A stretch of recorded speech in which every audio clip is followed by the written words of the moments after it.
Let me duplicate this, because I'm not going to do the tail just yet. I'll do the tail towards the end. But for this mesh piece, well, you know what? I'm not going to duplicate it just yet. All right, let's save this, delete my history, and I'm going to check to see if you guys have any questions going forward. All right, so Simon has a question. Will the hard surface details in the extra video be done in ZBrush, then Metapo, or base mesh made in Maya, then into ZBrush? It'll actually be all ZBrush. I'll be using ZModeler to model out the base mesh and then sculpt it straight inside of ZBrush. So that way we don't have to go into Maya. Yeah. Oh, you haven't used the ZModeler yet? You got it. It's awesome. It's a great tool. Man, time is flying. It is 12:30. I got to get on these wings. So let me get to the wings, and anything that we don't get to in our live session, I will pre-record tonight and tomorrow and have posted up for you, so that we'll be ready to go on Friday into, I would like to put the focus on going into Marmoset. So any sort of like sculptural work or additional modeling work, we'll cover that in a pre-recorded for you. Okay? I think I wanted to, oh, thanks, Simon. Yeah, that was a lot of fun to do. Simon was bringing up a spaceship that I created, and I put up an Undo History movie on Facebook. But yeah, I wanted to avoid doing pre-recorded videos for you guys and keep everything live. But I think with the pace that everything we're moving at, I don't know if 2 hours, 3 times a week is going to be able to cover everything, at least in detail. And I want to make sure that you guys have everything that you need. So Friday, we're really going to be focused on going into Marmoset. Today, we're going to wrap up some sculpting or some modeling. And I want to make sure that I'm here with you guys going over the feathers. So I'm going to dedicate the rest of the class, and it's okay if we go a little bit over today.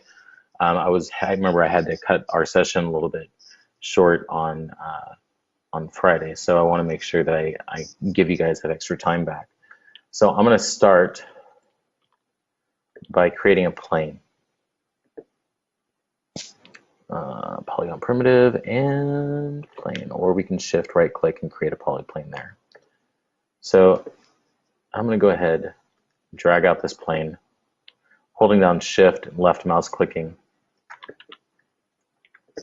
Let's hide. Actually, I'm going to bring up the attributes and create a new layer, and I'm going to call this layer Metapo Geo. Let's save that and add our retopologized mesh in there, and let's hide it. This is going to be wing reference. There we go.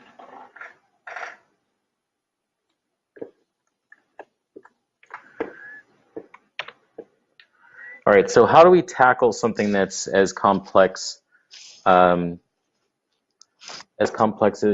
the wing, right? When we have to try and get that geometry quickly, we can try and imagine it.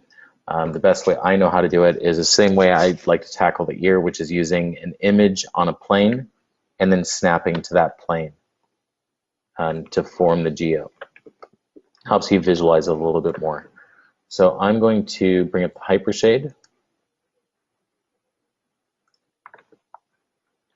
and I'm going to create a Lambert.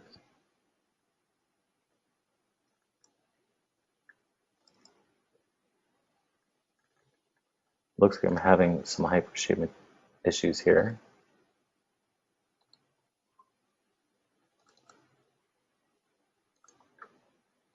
That's odd. All right, so I'm just going to do this.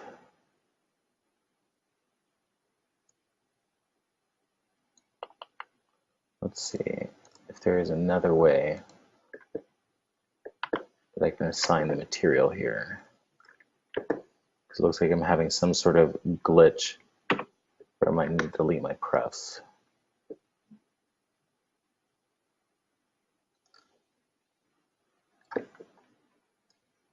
Let's go here and say assign new material. We'll do it that way. And we'll go Lambert. It's going to bring it up here. Now we don't have to deal with hypershade. That's fine. And then let's go to color. Say file. Click here. Let's go to the desktop. And I have a golden eagle wing above that I'm going to use.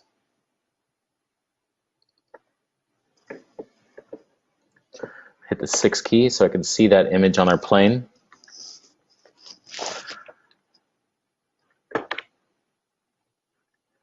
Let's bring that out. And I'm going to have to get a bottom view, or I'll have to build a bottom view for this, or I'll just sculpt it out. So now that I have this, I'm going to try to imagine the geo. I'm going to do this relatively large. Let me scale this up. I'm just going to scale it up to the size of the grid. Let's get rid of all this side stuff. Go.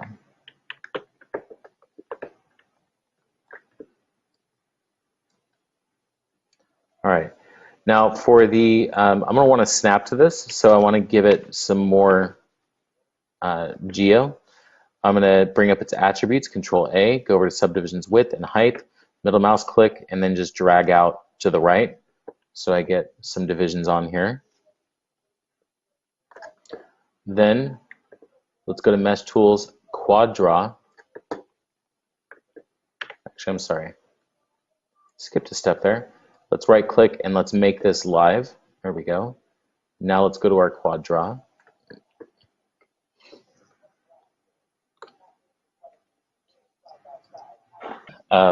Let me go back here.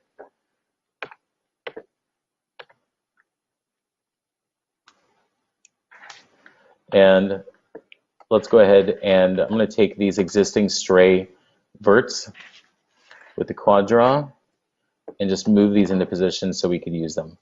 So I'm going to go ahead and bring one up here. And I'm just looking at creating the feather portion of this. Let's bring one here.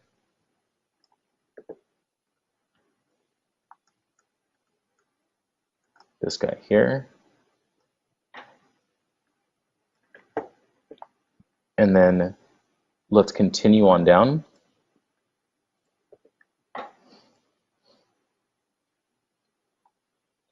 And we can sculpt this in our existing geo. So I'm going to go up to here, stop here.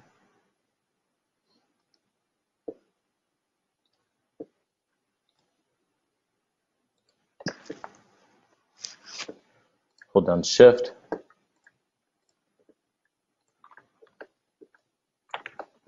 going to end up creating a try there, but I'm going to avoid that for right now. So now I'm going to come down and express this shape .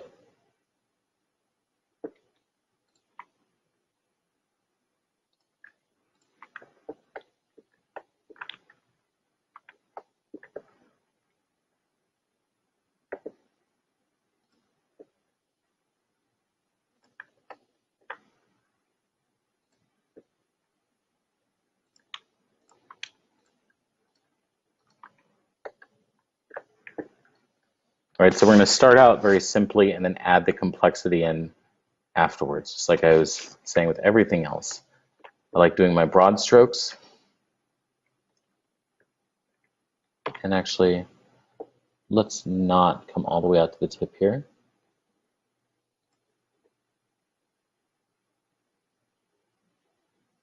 Let's go to here.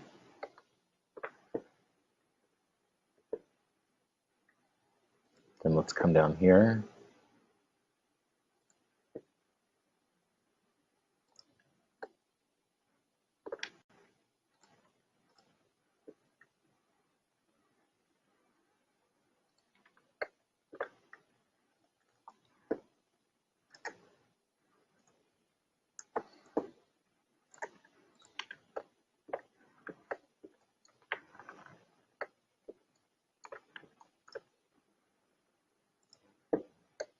And I'm not arbitrarily just dropping in, picking edges where I want to drop edges. I'm looking at how the wing functions, right? So I'm looking at these edges that are all coming out from the feathers. These all overlap each other and compress, right? So I want edges that follow the same flow, that are bordering the same areas that are bordered here, right? And that'll make my job easier in trying to mimic that motion. If I have the geometry that is built in the same manner that the wing is constructed.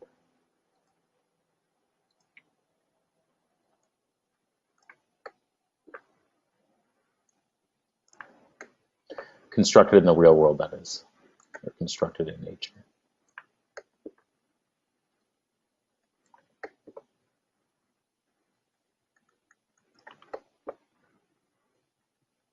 Bring that down a little bit further here. And I think we can go ahead and bring this up here to include that. All right, for that try, let's just use a pen poly.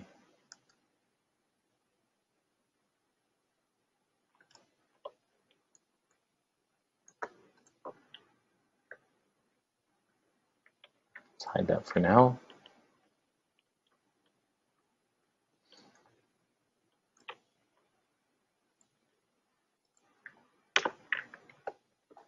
And if we really want it quadded,